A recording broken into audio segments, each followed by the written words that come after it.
ஒரு பாய் கடையில் பாய் என்ன சொல்கிறாரோ, அண்ணாச்சி கடையில் அண்ணாச்சி என்ன சொல்கிறாரோ, செட்டியார் கடையில் நம்ம செட்டியார் என்ன ரெக்கமெண்ட் பண்ணுறாரோ, என்ன வெண்ணெய் அந்த மாதிரி பூஜை ஐட்டம் ஐயர் கடையில் ஐயர் என்ன சொல்கிறாரோ, அதை தான் மக்கள் நம்பிக்கை வாங்குவாங்க. பட் இந்த எஃப்எம்சிஜியை பொறுத்தவரை ஒரு மிகப்பெரிய நெகட்டிவிட்டி கிரவுண்ட் இருக்குது. எல்லாரெல்லாம் ஜெயிக்க முடியாதுப்பா அதில். குடும்பத்தில் அது அப்பா சொன்னேன்ல, 5 குழந்தை இல்லை, எந்த குழந்தை படிப்பில் இது இல்லையோ அவனை கொண்டு வந்து தொழிலில் போட்டுருவாங்க. சாய்ஸ் இல்லை.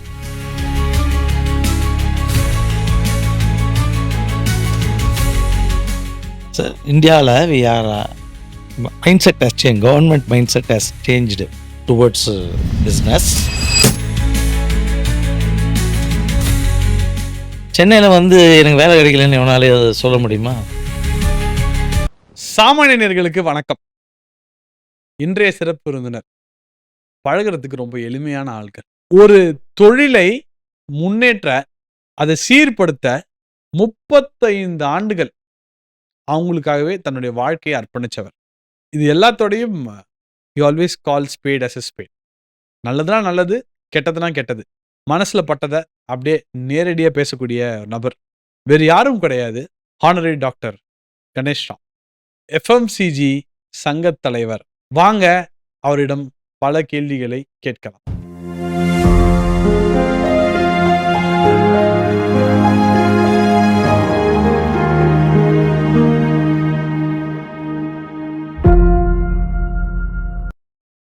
வணக்கம். வாங்க, சாரிடம் நிறைய கேள்வி இருக்கு, கேட்டு தெரிஞ்சுப்போம். சார், நான் இன்ட்ரோடக்ஷனில் நிறைய விஷயம் உங்களை பற்றி சொன்னேன். அதற்கான உங்கள் எக்ஸ்பீரியன்ஸும் அதுக்கு ஈக்குவலாக, அதே நேரத்தில் பார்க்கும் பொழுது ஒரு எளிய மக்களிடம் பழகக்கூடிய ஒரு எபிலிட்டியும் உங்கள்கிட்ட இருக்கு. ஒரு ஒரு யூனியன் லீடர் அப்படின்றவரால் வந்து எல்லா சார்பான மக்கள்கிட்டையும் பழகணும். நீங்கள் எளிய மக்கள்கிட்டையும் பழகுறீங்க, பணக்கார மக்கள்கிட்டையும் பழகுறீங்க, எதுவும் தெரியாதவர்கள்ட்டையும் பழகுறீங்க. அதே போல் அரசாங்கத்திலும் ரொம்ப க்ளோஸாக. அரசாங்கம்னா ஏடிஎம்கே டிஎம்கேன்னு அப்படி பேசலாம். ஐம் டாக்கிங் அபவுட் கட்சி சார்பற்ற ஒரு இதை பற்றி பேசுகிறீங்க. அதே மாதிரி ஃபேக்டாக பேசக்கூடிய நபர் நீங்கள். முதல் கேள்வி என்னன்னா, நான் இப்போ எஃப்எம்சிஜி நிறைய விஷயம் இன்ட்ரடக்ஷனில் சொன்னேன். மக்களுக்கு எஃப்எம்சிஜினா என்னன்றது தெரியும், ரைட்? நான் அந்த பாயிண்ட்ல தான் ஆரம்பிக்கிறேன். சார், எஃப்எம்சிஜினா என்ன? வணக்கம் சாமானிய டிவி நேயர்களுக்கும் எஃப்எம்சிஜி டிவி நேயர்களுக்கும். உலக அளவில் எஃப்எம்சிஜி அப்படின்னா இந்த குளோபல் லெவலில் ஒரு popular short name. Fast moving consumer goods. இந்த ஃபாஸ்ட் மூவிங் கன்சியூமர் குட்ஸ் அப்படின்னு சொல்லிட்டோனாலே எதெல்லாம் மாதம் மாதம் குறைஞ்சபட்சம் வாங்குவோமே அதெல்லாம் அதில் அடங்கிடும். ஸோ எண்ணெய், அரிசி, காத்தால் நீங்கள் பயன்படுத்துகிற டூத் பேஸ்ட், டூத் ப்ரஷில் ஸ்டார்ட் பண்ணி காஃபி, அதுக்கப்புறம் நீங்கள் சாப்பிட்ற அரிசி, பிராண்டட். ஒரு சூப்பர் மார்க்கெட்டுக்குள்ளே நீங்கள் நுழைஞ்சிங்கன்னா அங்கே பார்க்குற எல்லா பிராண்டட் ஐட்டம்ஸும், ஆல்மோஸ்ட் எல்லா பிராண்டட் ஐட்டம்ஸும் இந்த எஃப்எம்சிஜிங்கிற ட்ரேடில் தான் வரும். Fast moving consumer goods. துரிதமாக விற்பனையாகும் நுகர் பொருட்கள். நுகர் இன்டேக், அதுதான் காயின் வேர்டு உங்களுக்கு. இது வந்து உலக அளவில் மிக மிக மிக மிக பெரிய. ஒரு டிவியில் பார்க்குறீங்க, விளம்பரங்கள் பார்க்குறீங்கன்னா அந்த பிரபலமான அனைத்து பொருள்களுமே இந்த எஃப்எம்சிஜியை சேர்ந்த பொருள்கள் தான். விளம்பரம் கொடுத்து வளர்ந்துருக்காங்க. விளம்பரமே இல்லைனாலும் தேவைப்படுற பொருட்கள். விளம்பரம் இல்லாத காலத்துலேயும் வளர்ந்துருக்காங்க, விளம்பரம் வந்த அப்புறம் பிரம்மாண்டமாக வளர்ந்துருக்காங்க. ஸோ இதுதான் வந்து எஃப்எம்சிஜி அப்படிங்கிற ஒரு ட்ரேடுடைய மீனிங். இது இந்த வணிகம் தொடாத நிமிடமோ, தொடாத நாடோ, தொடாத திசையோ, செக்டாரோ கிடையாது. உண்மையாக சொல்லணும்னா நிறைய இடங்கள்ல என்ன சொல்கிறாங்கன்னா, அக்ரிகல்ச்சர் தான் பிக்கஸ்ட் எம்ப்ளாயர் அப்படின்னு சொல்கிறாங்க. எனக்கு அதில் ஒரு மாற்று கருத்து இருக்குது. இந்தியாவில் எஃப்எம்சிஜி ட்ரேட் அண்ட் ட்ரேடர்ஸ் இருக்கு பாருங்க. இதுதான் வந்து next biggest to agriculture in terms of providing employment. வந்து ஒரு அக்ரிகல்ச்சரில் இன்வால்வ் ஆனன்னா கூட அவங்களுக்கு ஒரு ஸ்பெஷாலிட்டியும் இதுவும் வேணும், உணர்வு எல்லாமே அதில் ரொம்ப ஜாஸ்தி தேவை. வந்து ஆனால் ஜென்ரலாக பார்த்தீங்கன்னா ஒரு குடும்பத்தில் வந்து சுமாராக படித்த பசங்க, அதாவது அகாடமிக்கலி நாட் சக்ஸஸ்ஃபுல், வந்து படிப்பு ஆனால் பையன் புத்திசாலி, படிக்கிற மேட்ரு அவருக்கு வராது அவ்வளோ, ஃபஸ்ட் ரேங்க் வாங்குறதுலாம் பெரிய, இந்த மாதிரியான பையனை வந்து ஒரு ஐஏஎஸ் ஆக்க முடியாது, ஒரு மெடிக்கல் ஆக்க முடியாது, இல்லை ஒரு கவர்மெண்ட் ஜாபுக்கு அனுப்ப முடியாதுங்கிறச்சு ஒரு 5 குழந்தைய பெற்ற அப்பா வந்து இந்த குழந்தைய என்ன பண்ணுவாருனாக்கா ஒரு கடையை வச்சு கொடுத்துருவார், அவனுக்கு ஒரு வாழ்வாதாரம். அவன் வந்து ஒரு ஸ்ட்ரீட் ஸ்மார்ட் பர்சனாக இருப்பான். ஸ்ட்ரீட் ஸ்மார்ட் பர்சனாக இருக்கும் பொழுது வந்து ஒரு எம்பிஏ அப்படின்னாக்க இன்னைக்கு ஸ்பெஷல் என்ன சொல்ல வருது சப்ஜெக்ட்ஸ் இருக்குது. ரிஸ்க் மேனேஜ்மெண்ட் ஒரு சப்ஜெக்ட், ஃபைனான்ஸ் மேனேஜ்மெண்ட்டு ஒரு சப்ஜெக்ட்டு, லேபர் மேனேஜ்மெண்ட்டு ஒரு சப்ஜெக்ட்டு. ஸோ ஒரு கார்ப்பரேட் ஆர்கனைசேஷனில் எடுக்கிறச்சே இவர் வந்து ஒரு 2 வருஷம் லேபர் மேனேஜ்மெண்ட் படிச்சிருக்காரு, லீகல் அஃபேர்ஸ் படிச்சிருக்காரு, இல்லை இவர் வந்து ஹெச்ஆர் படிச்சிருக்காரு, அதெல்லாம் பார்த்து ஃபைனான்ஸ் டைரக்டர் போடணுன்னா அந்த ஃபைனான்ஸில் அவர் எம்பிஏ படிச்சிருக்காரு, அதை தாண்டி அதுக்கு என்ன ஸ்பெஷலைஸ் பண்ணியிருக்காருன்னு பார்ப்பாங்க. ஆனால் இந்த வணிகத்தில் வரவன் வந்து படிக்காத மேதையாக இருப்பான், இருந்து ஆகணும், இல்லாதவன்லாம் சக்ஸஸ் ஆக மாட்டான். ஓகே, படிக்காத மேதையாக இருந்தால் சக்ஸஸ் ஆக முடியும். ஆமாம், அந்த அனுபவங்கள் அவனுக்கு கற்றுக் கொடுத்துரும். ஒன்று பாரம்பரியமாக குடும்ப வணிகத்தில் இருந்ததுன்னா தாத்தா அப்பா கிட்ட இருந்து அப்படியே கற்றுக்கிட்டு வந்துடுவான். அப்படி இல்லைன்னா கூட இயற்கையாகவே அவனுக்கு அந்த குணாதிசயம் இருக்கும். வந்து ஒவ்வொரு நாளும் வணிகத்தில் ஈடுபடுச்ச வணிக சார்ந்த மக்களை சந்திக்கும்போது அந்த அவனுக்குள்ளே இருக்கிற உணர்வு பாலிஷ் ஆகி நல்ல வந்துடும். ஆனால் அவன் சக்ஸஸ் ஆகணும்னா படிச்சிருக்கானா படிக்கலையாங்கிறது முக்கியம் கிடையாது. கம்பல்சரியாக லேபர் மேனேஜ்மெண்ட் தெரிஞ்சிருக்கணும், கடைக்கு வர கஸ்டமர் மேனேஜ்மெண்ட் தெரிஞ்சிருக்கணும், ரிஸ்க் மேனேஜ்மெண்ட் தெரிஞ்சிருக்கணும். கல்லால் விழுற மொத்த துண்டும் லாபம்னு நினச்சி டெய்லி சாயங்காலம் கடையை மூடின அப்புறம் போய் பெரிய பெரிய செலவுகளை பண்ணிட்டு இருக்கக்கூடாது. கல்லால் வந்து அசல் கூடிய நீ ஒருவேளை லாபம் பண்ணியிருந்தால் அசலும் லாபமும் சேர்த்து தான் இருக்குது, கணிக்கிறதுக்கு உனக்கு வாய்ப்பு இல்லை. எவ்வளோ அசல் எவ்வளோ இதுன்னு ஒரு பிஸ்னஸ் பண்ணுறேன், ஒரு பிஸ்கெட் விற்றுருக்கேன்னா அதில் அந்த பிஸ்கெட்டில் அசல் இவ்வளோ லாபம் எவ்வளோன்னு தனியாலாம் போட்டு பண்ண முடியாது. அதனால் இத்தனை மேனேஜ்மெண்ட் தெரிஞ்சிருக்கணும். லேபர் மேனேஜர் கடையில் வேலை செய்கிற பசங்களை இன்னைக்கு வேலையில் பசங்க நிற்க மாட்டாங்க. நீ எப்படி அவங்கள வந்து நடத்துறியோ நடத்துறது விதம் உன்கிட்ட அவன் கற்றுக்க அப்படியே நம்ம முதலையாட்டு வராது. ஏன்னா வரவனுக்கு ஒரு 10 பேர் நீ வேலைக்கு வச்சா கூட ஒரு 2 பேருக்கு கண்டிப்பாக அவனுக்குள்ள ஒரு ஆம்பிஷன் இருக்கும். சின்ன வயசாக இருக்கும், சின்ன வயசாக தான் இருக்கும்.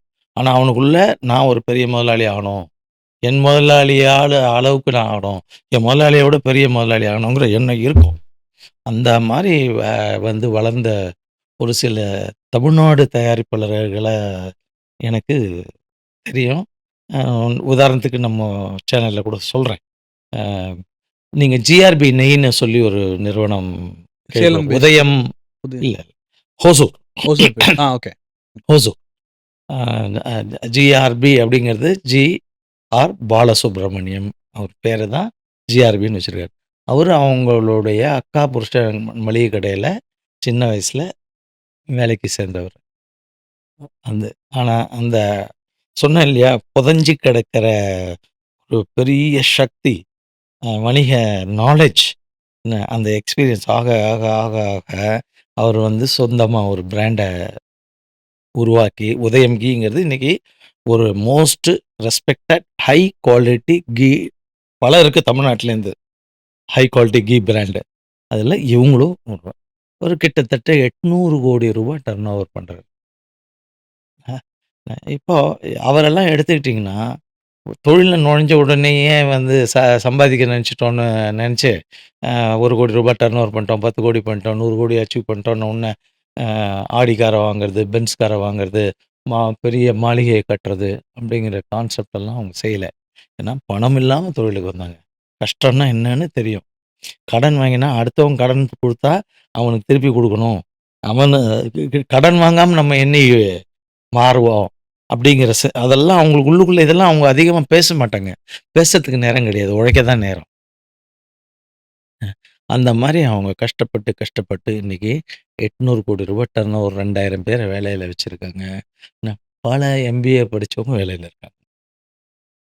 ஸோ படிக்காதவர் வந்து இந்த அளவுக்கு முன்னேறக்கூடிய ஒரு அருமையான, பிரம்மாண்டமான என்ன அ அ என்ன சொல்றது? சென்னை எப்படி வந்து ஹைட்ல, லெங்த்ல, பிரெத்ல, டெப்த்ல 4 திசையிலயும் வளர்ந்ததோ, அதுபோல இந்த எஃப்எம்சிஜி தொழில்ங்கிறதுல வரவங்க யாரும் உண்மையிலேயே அவங்களுக்கு விடாமுயற்சி, திறமை இதெல்லாம் இருந்துருச்சுன்னா 100% வெற்றி காணும்.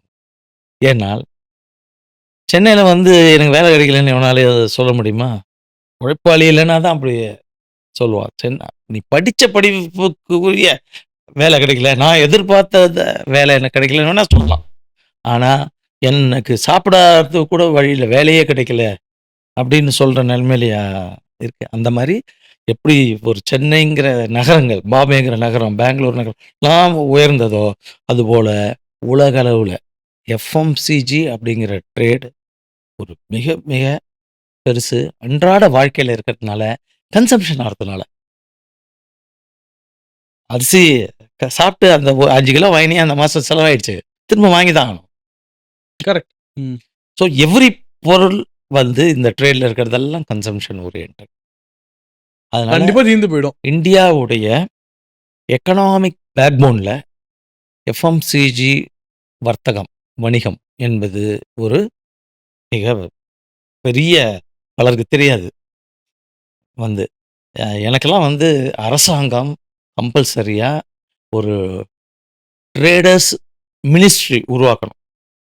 வணிகர்களின் அமைச்சகம் ஒன்றை உருவாக்கி தர வேண்டும். அந்த அளவுக்கு ஒரு அமைச்சர் தேவை. போட்டுட்டாங்கன்னு வச்சுக்கோங்களேன். இந்த ட்ரேடு மூலமா இந்த நாடு முன்னேறுற பாதை இருக்கு பாருங்க. வந்து மிகப்பெரிய வெற்றி காணும். பல சராசரி மக்கள்லாம் வந்து நடுத்தரத்திலேருந்து உயர்ந்த சம்பாத்திய இலக்க தொட்டுடுவாங்க. ஸோ பறந்து இந்த நாட்டுடைய முன்னேற்சி இருக்கும். அதாவது பர் கேபிட்டா இன்கம்னு சொல்றோம் பாருங்க. தனிநபர் வருமானம் முன்னேற்றத்தை இந்த எஃப்எம்சி மூலமா நம்ம காணலாம். ஓகே. சார் நீங்க நெறைய பாயிண்ட்ஸ் சொன்னீங்க. ஒரு எல்லாமே பாசிட்டிவ் பாயிண்ட்ஸா இருந்தது. ஒரு விஷயம் பாசிட்டிவ்னா நெகட்டிவ் இருக்கும். அது இருக்கும். பட் இந்த எஃப்எம்சிஜியை பொறுத்தவரை ஒரு மிகப்பெரிய நெகட்டிவிட்டி கிரவுண்ட் இருக்கு. எல்லாராலலாம் ஜெயிக்க முடியாதுப்பா அதுல. ஒரு ஒரு ஒரு ஒரு பாக்ஸ வித்தா ரூ. 50 தான் எங்களுக்கு கிடைக்கும். ரைட். இதெல்லாம் வந்து காமனா எஃப்எம்சிஜி பத்தி அதாவது உன் பொருள பொறுத்து ரூ. 50ன்றது ஜஸ்ட் எக்ஸாம்பிள் சொல்றேன். ரூ. 50 கிடைக்கும், ரூ. 100 கிடைக்கும், ரூ. 200 கிடைக்கும். பிளஸ் இவங்களுக்கு வந்து தொழிலோட கஷ்டம் தெரியாது. ஏன்னா இவங்க வாங்கி விக்கிறவங்க தான். இதெல்லாம் வந்து ஸ்ட்ரெய்ட்டா அவங்க மேல இருக்கிற அக்யூசிஷன். அதே நேரத்துல பாப்புலர் பொருள தான் விக்கிறாங்க. புது பிராண்ட இவங்களால டெவலப் பண்ண முடியாது. எஸ். புது பிராண்ட இவங்களால டெவலப் பண்ண முடியாது. இந்த மாரி பல குற்றச்சாட்டுகள் எஃப்எம்சிஜி மேல இருக்கு. பட் நீங்க என்ன சொல்றீங்கன்னா வந்து இந்த எஃப்எம்சிஜி வந்து அக்ரிகல்ச்சருக்கு அடுத்த தொழில் அப்படின்ற விஷயத்தையும் சொல்றீங்க. Backbone of the Indian economy. இது ரெண்டுத்தையும் எப்படி பார்க்குறீங்க? எது ரெண்டுத்தையும்? இந்த நெகட்டிவ் பாயிண்ட்ஸையும் நீங்க சொல்ற பேக் போன் நெகட்டிவ் பாயிண்ட்ஸ் வந்து ஒரு சராசரியா யாராவது கமெண்ட் அடிப்பாங்கல்ல. எதுக்கெடுத்தாலும் ஒரு கமெண்ட் குடுப்பாங்க. எல்லாம் தெரிஞ்ச மாரி ஒரு கமெண்ட் குடுப்பாங்க. அந்த மாரியான சராசரி மக்களுடைய ஏன்னா பெரும்பாலானவர்கள் வந்து ஃபாலோயர்ஸ் தான். ஆடியன்ஸ் தான். வந்து கொஞ்சம் சிந்திச்சு பார்க்குறவங்க யாரும் அப்படி சொல்ல மாட்டாங்க. ஓகே. அதுக்கோசரம் இவங்கெல்லாம் சக்தி அப்படி சொல்லல நானு. இல்ல புரியுது. ஒவ்வொருத்தவங்களுக்கும் ஒவ்வொரு இன்ட்ரெஸ்ட். அதனால இந்த தொழில பார்த்துட்டு பிரபலமான பொருள மட்டும் தான் விக்க தெரியும். வித்தா 50 பைசா தான் லாபம் கிடைக்கும். அப்படிங்கிறதெல்லாம் வந்து 100க்கு 100 உண்மை. 100க்கு 100 உண்மை. அதில ஒண்ணும் சந்தேகம் கிடையாது. அப்படி அந்த 50 பைசா கிடைச்சாக்க, அவன் ஒரு நாளைக்கு 1,00,000 பொருள விக்கிறான். 30 வருஷம் முன்னாடி ஒரு 1800 பிராண்டுகள் தான் இருந்தது. பிராண்டுன்னு நான் சொல்றேன்னா, நீங்க சொல்ற ஒரு ஜான்சன் ஜான்சன், கொக்கோ கோலாங்கிறது ஒரு Coca-Cola. பிராண்டு, பெப்சிங்கிறது பிராண்ட். அதே விதமான பொருட்கள் தான். ம். பிஸ்கெட் எடுத்துட்டீங்கன்னாக்கா, பிரிட்டானியாங்கிறது ஒரு பிராண்டு, பார்லேங்கிறது ஒரு பிராண்டு. இதுதான் பிராண்டுன்னு நம்ம சொல்றோம். ஸோ இந்த மாரி பார்க்கும்போது ஒரு 30, 35 வருஷம் முன்னாடி எல்லாம் வந்து ஒரு 1800 பிராண்டு தான் இருந்தது. ஆனா இன்னைக்கு குறைஞ்சபட்சம் 2,50,000 பிராண்டாவது இருக்கும். அதாவது ரொம்ப மினிமலா எக்ஸாக்ட் சொல்றேன். நம்பர் சொல்லவே முடியாது. சான்ஸே இல்ல. இன்னைக்கு உப்பு ஒரு பிராண்ட் ஆயிடுச்சு. நெனச்சு பார்த்தோமா? உங்க வயசுக்கு தெரிய வாய்ப்பில்ல. நாங்கலாம் கடை வாசல்ல உப்பு மூட்டைய வச்சுக்கிட்டு, நைட்டு கூட உள்ள எடுத்து வைக்க மாட்டாங்க. திருட்டு போயிடும்லாம் ங்கிற பிரச்சனையே கிடையாது. உப்பு திருட மாட்டாங்க அவ்வளோதான். கடை வாசல்ல இன்னைக்கு இருக்கும். ஐஸ் டாயின்னு, ஒருவேளை நான் மழையில ஐஸ் நனைஞ்சு அது பிளாக் கரைஞ்சு சால்ட். போனாலும், அதனால ஒரு பெரிய நஷ்டம் வந்துருச்சுன்னெல்லாம் நினைக்கவே மாட்டாங்க. ஸோ உப்பு ஒரு பிராண்டு. அது மாரி வந்து பால்லு வந்து முன்னெல்லாம் கவர்மெண்ட் பால் தான் இருக்கும். கவர்மெண்ட்டுடைய பூத் இருக்கும். அந்த பூத்துல போனாக்க, பாட்டில்ல வந்து பால் வரும். நம்ம நேத்திக்கு யூஸ் பண்ண பாட்டில திருப்பி குடுத்தா, இன்னைக்கு பால மேல ஒரு சில்வர் ஃபாயில் போட்டு இப்படி தான் இருந்தது. இன்னைக்கு பால் ஒரு பிராண்ட். கிளீனா சொல்லுவாங்க, இந்த பிராண்ட் பால் நல்லா இருந்ததா? ஆரோக்கியா பிராண்ட் பால் நல்லாருக்கு. கெவின் பிராண்ட் பால் நல்லாருக்கு.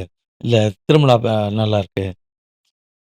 அப்படின்னு சொல்லி மக்கள் வாங்குற மாரி ஒரு நிலைமை உருவாயிடுச்சு. காரணம் டிவி குடுக்குற எக்ஸ்போஷர். விளம்பரங்கள், எக்ஸ்போஷர். ஸோ பால் ஒரு பிராண்ட் ஆயிடுச்சு. வாட்டர் வந்து 35 வருஷம் முன்னாடி பார்த்தீங்கன்னா, வெறும் ஃபாரினர்ஸ் 5 ஸ்டார் ஹோட்டல்ல வந்தா, அவன் கேட்கறதுக்கோசரம் அந்த பிஸ்லரி பாட்டில் இருக்கும். பிஸ்லரிங்கிறது எனக்கு தெரிஞ்ச வரைக்கும் ஒரு பிரெஞ்சு பிராண்ட்.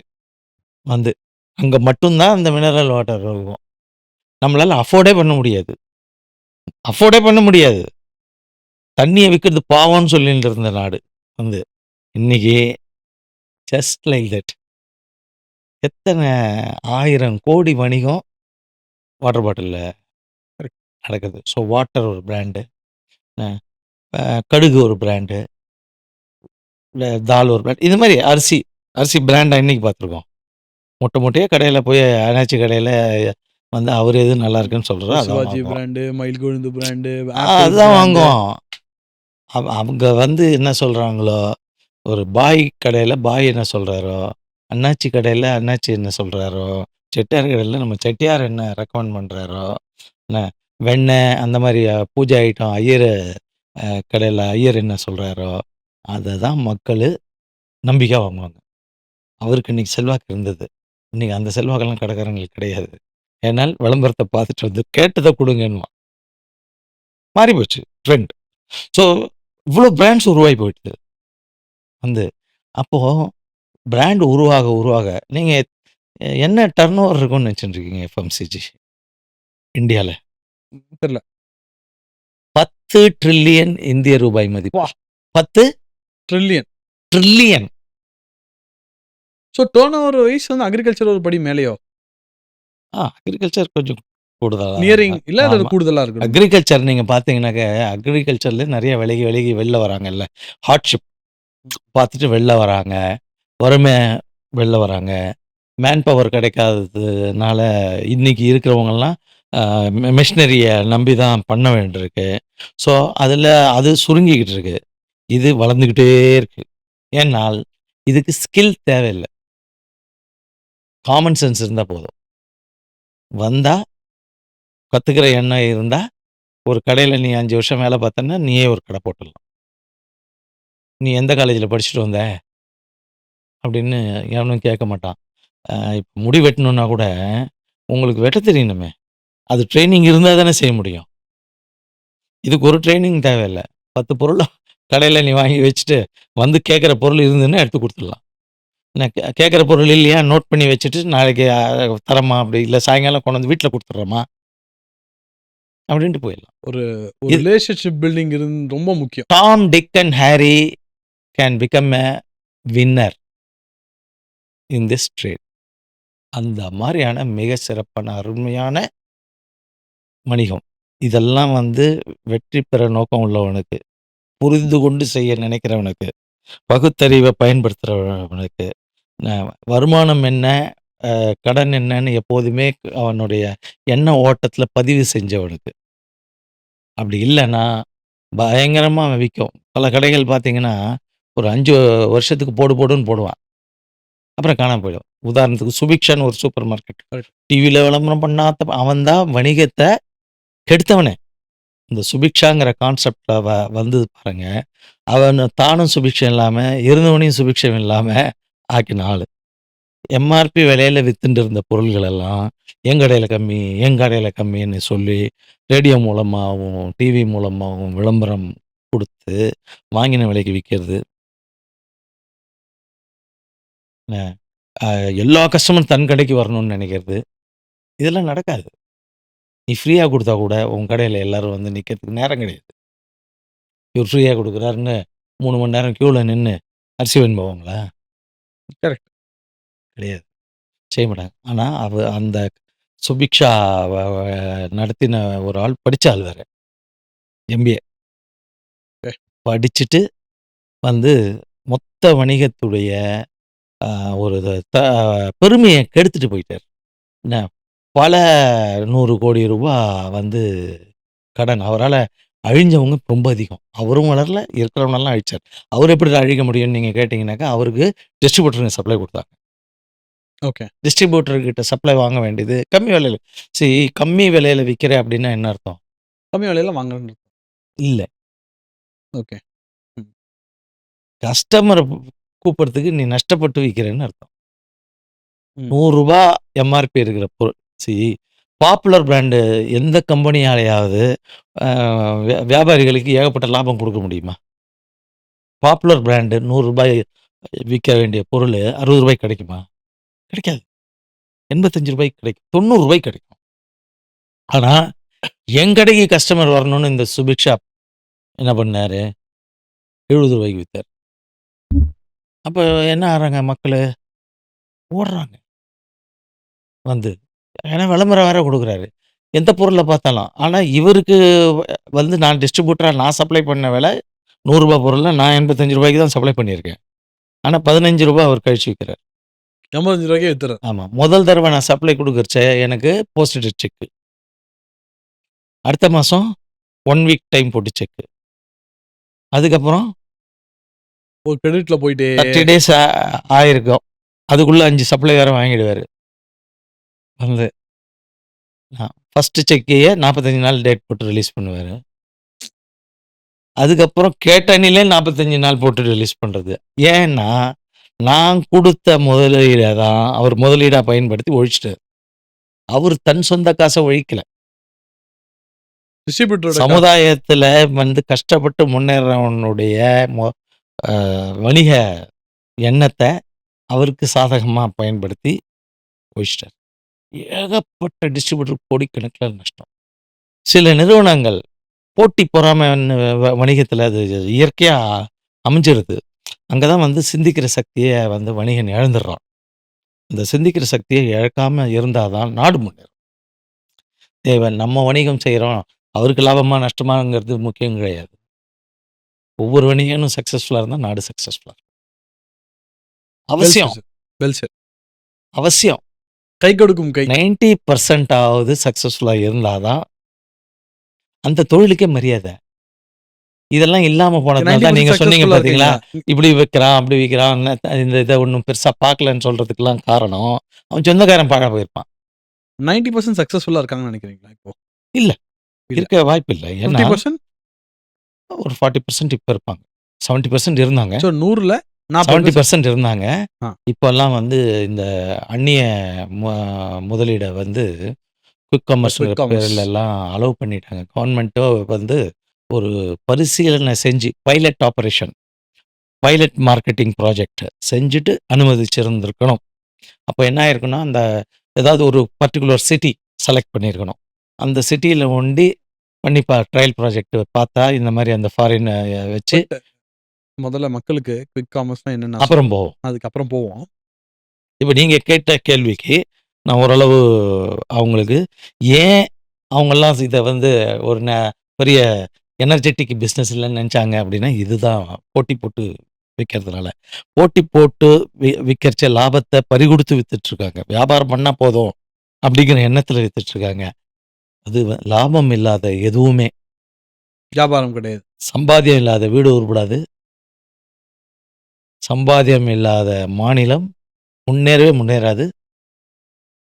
சம்பாத்தியத்த உருவாக்குற வழிய பார்க்காத நாடு, பல நாட பார்த்துட்டோம்.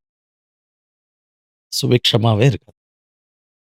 சார் இப்போ நீங்க வந்து day to day business, day to day அதாவது மக்களை சந்திக்கும் ஒரு பிசினஸ். ஏன்னா, நீங்க கடைய சந்திக்கிற கடையில மக்கள் வராங்க. ஸோ, உங்களுக்கு அந்த ஃபீட்பேக்ஸ் அதெல்லாம் இருக்கும். 2014க்கு முன்னாடி இந்த எஃப்எம்சிஜி எப்படி இருந்தது? 2014க்கு அப்புறம் எப்படி இருந்தது? இது நான் வந்து இது நான் அரசியல் நோக்குல அந்த கேள்வி நம்ம சேனல்ல நெறைய அரசியல் ஆடியன்ஸ் தான். நான் அரசியல் இல்ல. இல்ல அதுதான் கேட்கிறேன். நான் இருக்கிற சமுதாயத்துல ஒரு டிஃபரன்ஸ்ன்னு இருக்கும்ல. இது டிஃபரன்ஸா நல்லா இருந்தது, நல்லா இல்ல. அந்த மாரி இருக்கும். 2014க்கு முன்னாடி எப்படி இருந்தது? 2014க்கு அப்புறம் எப்படி இருந்தது?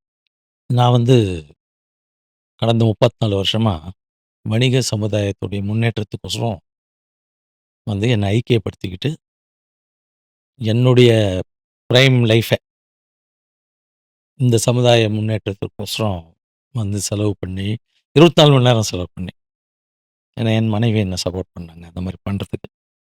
இல்லன்னா சாத்தியம் இல்ல. பண்ணதுனால, இந்த வணிக சமுதாயத்தில ஏன்னா படிக்காதவங்க இதுக்கு வருவாங்க. குடும்பத்தில அந்த அப்பா சொன்னேன்ல, 5 குழந்தை இல்ல, எந்த குழந்தை படிப்புல இது இல்லையோ, அவன கொண்டு வந்து தொழில்ல போட்டுருவாங்க. சாய்ஸ் இல்ல. அந்த மாரி இருக்கிற ஒரு சமுதாயம். அதனால விழிப்புணர்வு மிக குறைவாக இருக்கிற ஒரு சமுதாயம். பேப்பர் படிக்கிறதுக்கு, டிவிய பார்த்துக்கிட்டு இருக்கிறதுக்கெல்லாம் நேரம் இல்லாத ஒரு சமுதாயம். ஒரு கடைக்காரர பார்த்தீங்கன்னா, காலையில சில கடைகள்ல வந்து 3:30, 4 மணிக்கு தொறக்கும். இது பால் வியாபாரத்தில இருக்கிறவங்க. ஆமா. டீ கடை ஒரு 5 மணிக்கு. ஆமா. தொறக்கணும். சில இந்த மளிகை கடைகள், அதெல்லாம் வந்து ஒரு 6 மணிக்கு கூட பொட்டி கடை வந்து அந்த தெருமுனை பொட்டி கடைகள்லாம் காத்தால 6 மணிக்கே தொறந்துருவாங்க. ஏனால் 6 மணிக்கு அந்த தெருவுல இருக்கிறவங்க ஒரு டூத் பேஸ்ட் வேணும்னு வந்தா, ஒரு பல்பொடி வேணும்னு வந்தா, ஒரு அப்போ ஒரு காய்கறி எவ்ரி வியாபாரம் டிரான்சாக்ஷன் கவுண்ட்ஸ். ஆமா. அதாவது இவங்களுடைய நோக்கமே வந்து அவங்கள சுத்தி இருக்கிற பாமர மக்களுக்கு எப்படி தேவைகளை பூர்த்தி செய்வது? எப்படி வணிகம் செய்வது? அத வச்சு எப்படி தன் வாழ்வாதாரத்தை நடத்திக் கொள்வது? எவனுமே வந்து பங்களா வாங்கணுங்கிற எண்ணத்தோட அங்க அதெல்லாம் வந்து நோக்கம். ஏன்னா, உள்ள வர ஆளே சராசரி ஆள் தான் அதிகம் இங்க. ஸோ, இத நம்ம 34 வருஷமா இந்த அ தொழில உற்று நோக்கி பல விஷயங்கள நான் படிப்பனையா பார்த்து, கஷ்ட நஷ்டங்கள பார்த்து, பார்த்து, பார்த்து தெரிஞ்சதுனால தான், வணிக சமுதாயம் முன்னேறினா தான் நாடு முன்னேறும்னு நான் ரொம்ப தீவிரமா இருக்கேன். அது இன்னும் அந்த அளவுக்கு அரசாங்கங்கள் அத வந்து வாயில சொல்ற அளவுக்கு செயல்பாடுல இல்லன்னு எனக்கு ஒரு எண்ணம் இருக்கு. ஓகே. அதனால தான் வந்து ட்ரேடர்ஸ் மினிஸ்ட்ரி வேணும்னு சொன்னேன். அதுக்குன்னு ஒரு மினிஸ்டர் தான் அத அவரு பார்ப்பாரு. அதனால தான் அத சொன்னேன். அப்போ 2014க்கு முன், 14க்கு பின் அப்படின்னு பார்த்தீங்கன்னாக்க, 2014க்கு முன் இந்த அளவு வந்து வளர்ச்சி இல்ல. ஓகே. 14க்கு முன் இந்த அளவுக்கு வளர்ச்சி இல்ல. ஒரு ஆவரேஜா இருந்தது. இன்னொன்னு பாதிக்கப்படக்கூடிய தொழில்ல, கடைசி தொழில் எங்க தொழிலா தான் இருக்கும். எனக்கு இது புரியல. எந்த கான்டெக்ஸ்ட் புரியல. இ இ சோத்துக்கு மிஞ்சி தான் ஆடை. புரியுது. இப்போ புரியுது. ஆடை இல்லாம கூட இருந்துருவான். சாப்பாடுக்கு வந்து முக்கியத்துவம் குடுத்து தான் ஆகணும். எண்ணெய் வாங்கி தான் ஆகணும். அந்த மாரி. வந்து டெய்லி பேசிஸ்ல எத்தன லட்சம் மக்கள் வந்து டெய்லி பேசிஸ்ல ரூ. 1 தேங்காய் எண்ணெய் வாங்க, ரூ. 1 ஊறுகாய் வாங்குவாங்க. ரூ. 1க்கு இது வாங்குவாங்க. ரூ. 2க்கு அரிசி வாங்குவாங்க. கொஞ்சம், கொஞ்சம், கொஞ்சம், கொஞ்சம் சின்ன, சின்ன. அதில தான் அந்த சாச்சே அப்படிங்கிற பாக்கெட்டோடைய ரெவல்யூஷன் நடந்துச்சு.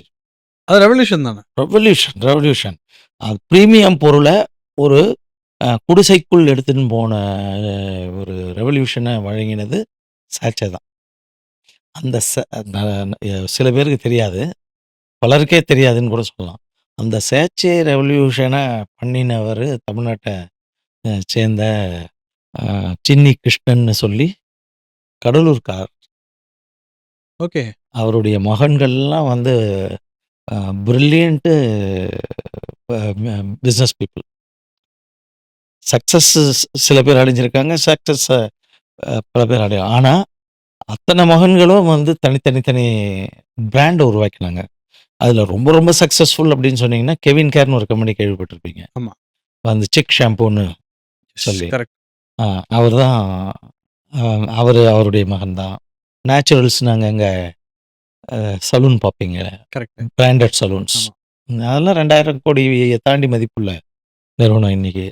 அவருடைய சன் தான். இந்த மாரி நிவாரன் 90, வெல்வெட் ஷாம்பு அதெல்லாம் அவருடைய மூத்த மகன். ஸோ இந்த சாச்சே ரெவல்யூஷன் எங்கே தொடங்கினதுங்கிறது ஒரு இது சொல்றேன். உதாரணத்துக்கு. அதனால 2014க்கு முன் வந்து அ பெரிய அஃபோர்டபிலிட்டி மக்கள்கிட்ட இல்ல. ஓகே. ம், ம். அதனால அவங்களுக்கு அன்னைக்கு என்ன தேவையோ சுருக்கிக்கிட்டு செஞ்சுப்பாங்க. ஷாம்பூங்கிறத பயன்படுத்தினாலே அது உயர்தட்டு மக்களுக்குன்னு இருந்தது. ஏன்னா பாட்டில்ல தான் வரும்.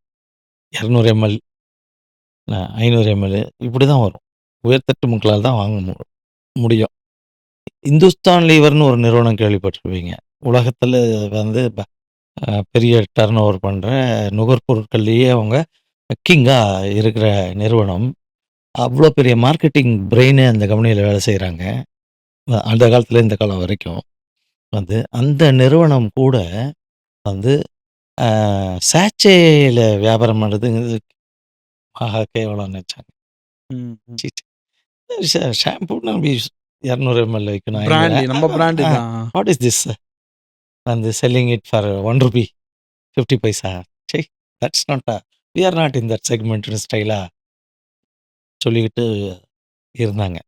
வந்து அது ஏற்படும். இந்த பெரிய ஆட்களுக்கெல்லாம் அப்பப்போ அந்த மாயை வரும். ம், ம். அந்த அந்த லெவலுக்குலாம் நம்ம போ முடியாதுப்பா அப்படின்னுவான். ஆனா அதுக்கு பின்னாடி ஒரு சமுத்திரம் இருக்குன்னு வந்து இந்திய வணிகர்களும், இந்திய தமிழ்நாட்டை சேர்ந்த சில தயாரிப்பாளர்களும் தான் வந்து அ உள்ளுக்குள்ள புரிஞ்சுகிட்டு சத்தமில்லாம புரட்சிய கொண்டு வந்தாங்க. உள்ளுக்குள்ள புரிஞ்சுக்கின்னு பேச மாட்டாங்க. வளர்ந்தாங்க. தாறுமாறா வளர்ந்தாங்க. அப்போ பிரீமியம் கடைசியில வேற வழியே இல்லாம தன்னுடைய டிஃபீட்ட மல்டிநேஷனல் நிறுவனங்கள் ஒத்துக்கிட்டு, அவனும் வந்து சாட்சே போட வேண்டிய கட்டாயம் ஏற்பட்டு போச்சு. அப்ப என்ன ஆகுதுன்னா, சாட்சேக்கு பெரிய பேக்கு, லார்ஜ் சைஸ் பேக்குக்கும் வித்தியாசம் பார்த்தீங்கன்னா, premium products can be used by பாமர மக்கள். ஸோ அப்படிங்கிற ஒன்ஸ் பிராண்டுக்குள்ள உள்ள வந்துட்டானா, game will be a changer. Loyal customer till the end. Game changer வருது. ஸ்மால் பிராண்ட்ஸ் கிடைக்கிறச்ச, ஸ்மால் பேக்ஸ் கிடைக்கிறச்ச, பல பிராண்ட ட்ரை பண்ணுவான். ஒரு பிராண்ட் நிப்பான். நின்னுடுவான். இதான் எனக்கு ஒத்துக்குது. இதான் எனக்கு பிடிச்சிருக்கு. ஆமா, அவனுக்கு வாசனை பிடிச்சிருக்கலாம். சோப்பு நுரை அதிகமா வருதுன்னு ஏதோ ஒரு காரணம் இருக்கும். வந்து செய்யலாம். வந்து அப்போ இதெல்லாம் வந்து பெரிய வளர்ச்சிகள் எப்போ வர ஆரம்பிச்சுன்னா 2014க்கு அப்புறம். வந்து பெரிய அந்நிய முதலீடுகள். எல்லாரும் வந்து சொல்றாங்க 1999ல நரசிம்மராவ் அவர்கள் வந்து இது பண்ணதுனால, எக்கனாமிக் செக்டார் ஓப்பன் பண்ணதுனால வந்து ஃபாரின் இன்வெஸ்ட்மெண்ட்லாம் வந்ததுனால உண்மதான், உண்மதான். அதில ஒண்ணும் இது இல்ல. நெறையா வந்தது. நல்ல பலன்களும் இருந்தது. பல பாதிக்கக்கூடிய பலன்களும் இருக்க தான் செஞ்சது. பட் பலன்கள் தான் நல்லா இருந்தது. ஸோ இந்த செக்டார் வந்து எஃப்எம்சிஜி செக்டார்ங்கிறது விஸ்வரூபம் எடுத்திருக்கிறதுங்கிறது இந்த 2014க்கு பிறகு தான். ஓகே. 14க்கு பிறகு தான் லாபம் அடையறவங்களுக்கு நல்ல ஒரு பிறகு தான் நியூமரஸ் பீப்பிளுக்கு வந்து பார்ட்டிசிபேட் பண்ணக்கூடிய வாய்ப்பு கிடைச்சது. Okay, okay. ஏன்னா இந்த நாட்டுக்குள்ள வந்து ஆ இப்ப இருக்கிற அரசாங்கம் வந்து ஆ என்ன சொல்வது? சிறு, குறு வணிகர்களுக்கு கடன் குடுக்கணுங்கிற எண்ணம் வரத் தொடங்குச்சு. தந்துடல ஆரம்பத்திலேயே. ஆ இப்ப நான்லாம் என்னுடைய பிரைம் ஏஜ்ல இந்த பிசினஸ்க்கு வரும்பொழுது, அ தொழிலுக்கு பணம் வேணும். அதாவது நான் செய்ற இது என்னது? எஃப்எம்சிஜி ட்ரேடிங் செக்டார்ன்னு சொல்லுவாங்க. இந்த ட்ரேடிங் செக்டாருக்கு எனக்கு பணம் வேணும் அப்படின்னு போய் பேங்க்ல கேட்டோம்னா, பேங்க்லயே முன்ன பணம் கிடையாது அதிகமா. அதனால அவங்க என்ன சொல்லுவாங்க, "ஏதாவது ஃபேக்டரி ப்ராஜெக்ட் கொண்டு வா, பணம் தரலாம். நஷ்டமே ஆனா கூட அதுக்கு தரேன்ருவான்." அந்த அது கவர்மெண்ட்டுக்கு அன்னைக்கு இருந்த மைண்ட் செட் 2014க்கு முன்னாடி பார்த்தீங்கன்னா, ஃபேக்டரிஸ் அதிகரிக்கணும், தொழிலாளிகள் அதிகரிக்கணுங்கிற கான்செப்ட் தான் இருந்துச்சு. முதலாளிகள் அதிகரிக்கணும்னு கான்செப்ட் இல்ல. இந்த டிஃபரன்சியேஷன் உங்களுக்கு ஸோ ஐ திங்க் ஆஃப்டர் தெளிவா மோடிஸ் புரியணும். 14ல மோடி சார் அப்புறம் பிசினஸ ஊக்குவிக்க ஆரம்பிச்சாங்க.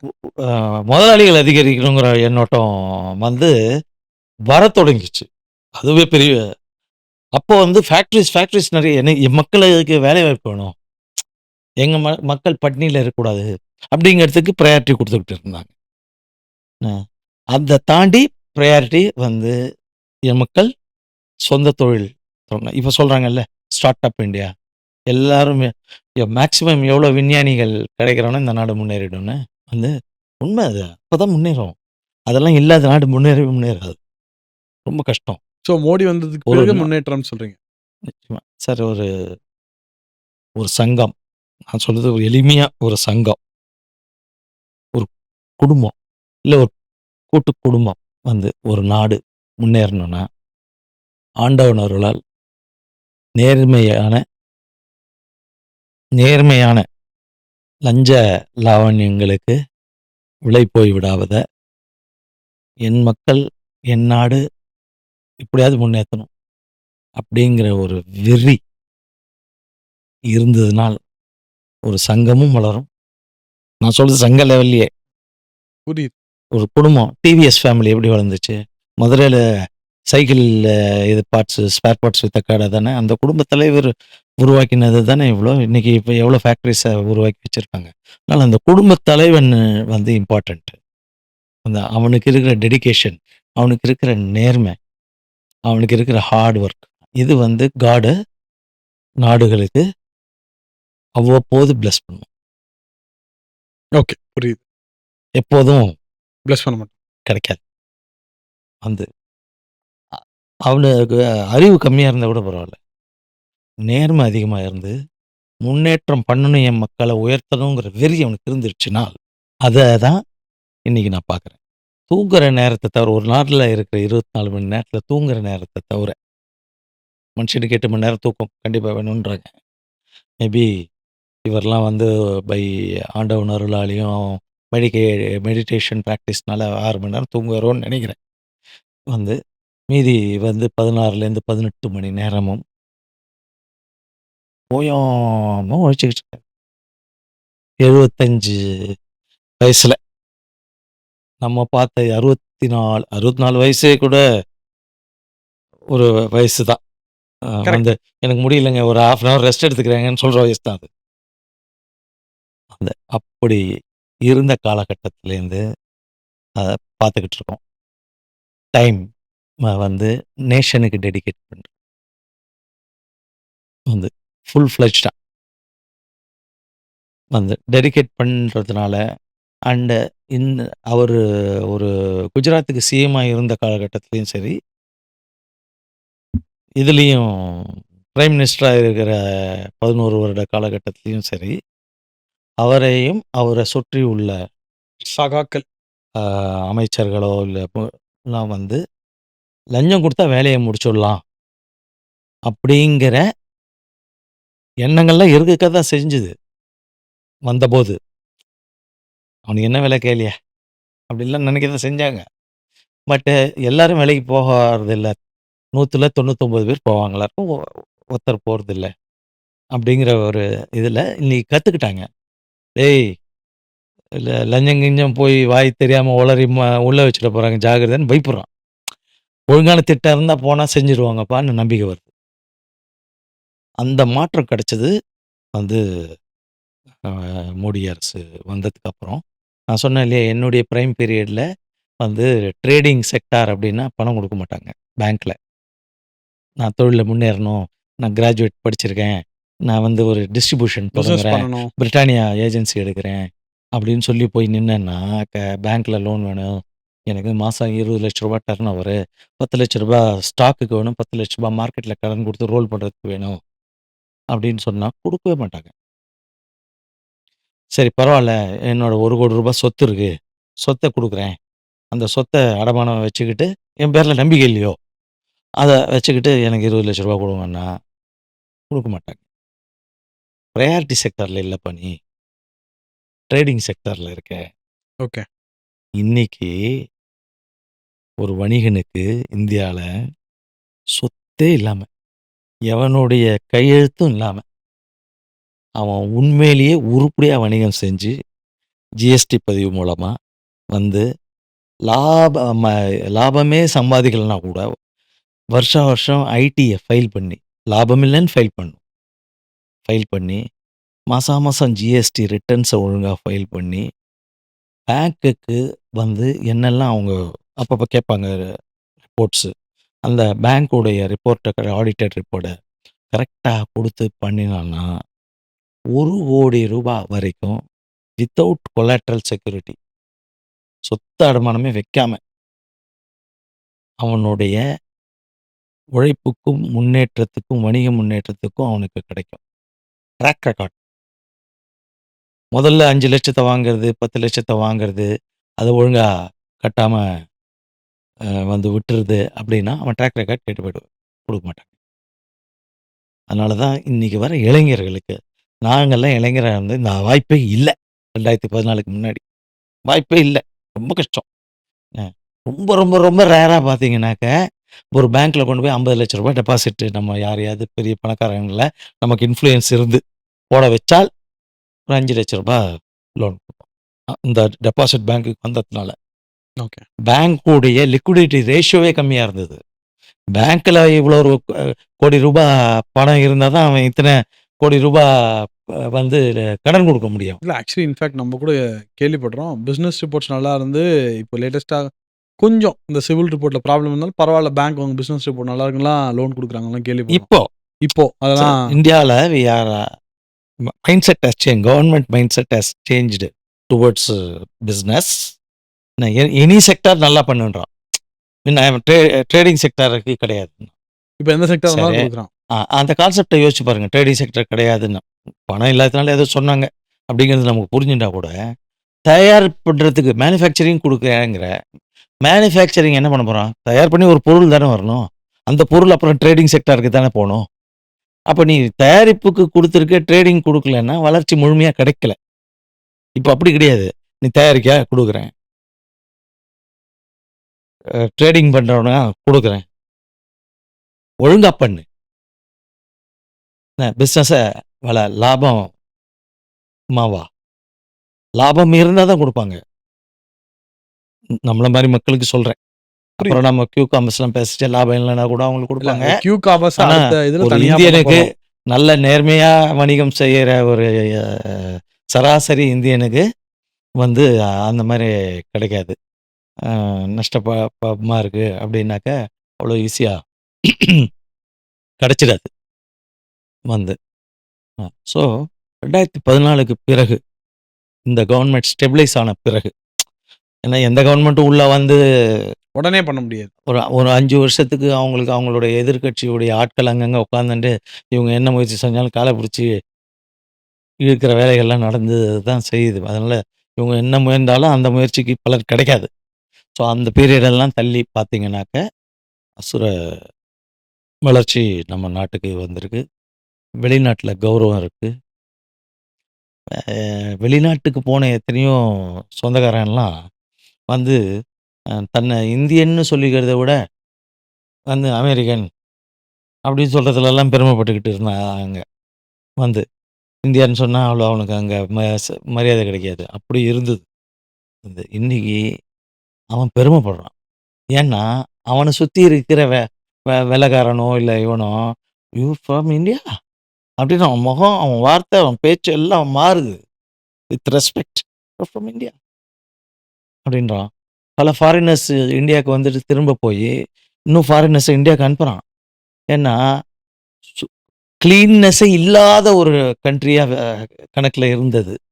கொஞ்சம் கூட சுத்தமாக இருக்காது அப்படின்னு இருந்த கண்ட்ரி இன்னைக்கு ஸ்வச் பாரத்ங்கிற ஒரு கான்செப்ட் மூலமாக நிறையா முன்னேற்றங்கள் நமக்கு வந்திருக்கு. ஆனால் பத்தாது, துளி கூட பத்தாது.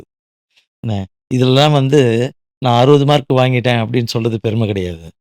100ல் 100 மார்க் வாங்கினா தான் பெருமை. ஏன்னா உன்னுடைய இது ஹெல்த், சுகாதாரம் உன்னுடைய ஹெல்த் இல்லை. You are investing in it. First you have to invest your daily இது. ஸோ அந்த மாதிரியான லைனாக பார்க்க 2014க்கு அப்புறம் இன்னி தேதி வரைக்கும் டச்வுட் ஒரு அமெரிக்கா நம்மளை தாக்கிறதுக்கு தவிக்கிறான். கிள்ளுக்கீரியா நினைச்ச சைனா மரியாதை கொடுக்குறான், பயப்படுறான், மரியாதை இப்போ கூப்பிட்டு அணைச்சிக்கலாம். நல்ல வேலை இந்த அமெரிக்கா இவங்களோட சண்டை போட்டாளுங்க, இப்போ நம்ம அணைச்சிக்கிட்டு பார்டர் டிஸ்பியூட்லாம் கூட வேணாம் பேசிட்டு, அது என்ன ஒரு வெத்து இடம், 2 பேருக்கும் பிரயோஜனம் இல்லாத இடத்துல ஆர்மியை பல கோடி ரூபாய் செலவு பண்ணி வேஸ்ட் பண்ணிக்கிட்டு இருக்கோம். அதெல்லாம் வேணாம், முடிச்சுக்கலாம் அப்படிங்கிற எண்ண ஓட்டங்கள் வருது. இதுக்கெல்லாம் காரணம் 2014லேருந்து தொடர்ந்து அந்த லெஸ் கரப்ஷன், மோர் இன்டென்ஷன், குட் இன்டென்ஷன் ஸோ ஒரு தலைவன்கிட்ட அதெல்லாம் இருந்ததுன்னா அதை விரும்புகிற ஆட்கள் முன்ன என்ன பண்ணுவாங்கன்னா அந்த வளையத்துக்கு ஒதுங்கி நிற்பாங்க. இப்போது அதை சுற்றி சுயநல கூட்டம் இருக்கிறதெல்லாம் இந்த ஆள்கிட்ட வேலை கேட்காதியா, இவனோட போகிறது சரியாக வராதுன்னு அந்த கூட்டம் இப்படி விலகி இந்த கூட்டம் அப்படியே மேலே வருது. அதனால் அந்த எண்ணிக்கை பலம் நல்லது செய்கிறதுக்கு இந்த நாட்டுக்கு உயர்ந்துக்கிட்டு இருக்குன்னு தான் நான் பார்க்குறேன். ஓகே சார், ஒரு எஃப்எம்சிஜினா என்ன, சேலஞ்சஸ், 2014க்கு அப்புறம் என்ன க்ரோத், அதெல்லாம் இந்த எபிசோடில் பேசியிருக்கோம். நம்ம அடுத்த எபிசோடில் என்ன பேச போகிறோன்றதை மக்கள்கிட்ட சொல்லலாம். தாராளம். ஜிஎஸ்டி பற்றி பேச போகிறோம். ஏன் நான் ஜிஎஸ்டி அடுத்த வாரம் போட்டேன் அப்படின்னா, இந்த 22ஆம் இம்ப்ளிமெண்ட் ஆயிருக்கு. ரைட், நம்ம இன்னைக்கு பேசுகிறோம், ஞாயிற்றுக்கிழமை மணிக்கு இந்த வீடியோ வரும். நம்ம அடுத்த வாரம் இந்த வீடியோ ரெக்கார்ட் பண்ணுவோம். ஒரு வாரத்தோட ஃபீட்பேக் உங்கள்கிட்ட லைவ் ஃபீட்பேக் இருக்கும். ஆமாம், அதை வச்சு ஜிஎஸ்டி பற்றி பேச போகிறோம். அதே போல் இந்த இன்ஸ்டாமார்ட், பிளிங்கிட், இந்த மாதிரி குவிக் காமர்ஸ் கம்பெனி, ரைட், அவங்களால உங்களுக்கு என்ன பாதிப்பு இருக்குது, ரைட். அதே மாதிரி மக்கள் கோரிக்கை என்றும் கேட்பவர் மோடி. நீங்கள் சொல்லியிருக்கீங்க ட்ரேடுக்கு எங்களுக்கு ஒரு மினிஸ்ட்ரி வேணும்னு சொல்லியிருக்கீங்க. பாப்போம், சாமானியர் மூலமாகவும் எஃப்எம்சிஜி டிவி மூலமாகவும் அவர்கிட்டயே நான் சொல்லியிருக்கேன், ஸ்ட்ரைட்டாகவே மோடிக்கிட்டே சொல்லியிருக்கீங்க. ஓகே, ஸோ இது என்ன நடக்குதா பார்ப்போம். அடுத்த எபிசோடில் ஜிஎஸ்டி, குவிக் காமர்ஸ், இது ரெண்டுத்தை பற்றியும் ரொம்ப டீட்டெயில்டாக மக்களோட லைவ் ஃபீட்பேக்கோட உங்கள்கிட்ட சந்திக்க போகிறோம். நன்றி, வணக்கம். வெளியிடுவோர் ஹானரபிள் டாக்டர் கணேஷ்ராம் அவர்கள், நிறுவனர் மற்றும் தலைவர், தமிழ்நாடு நுகர்பொருள் விநியோகஸ்தர்கள் சங்கம்.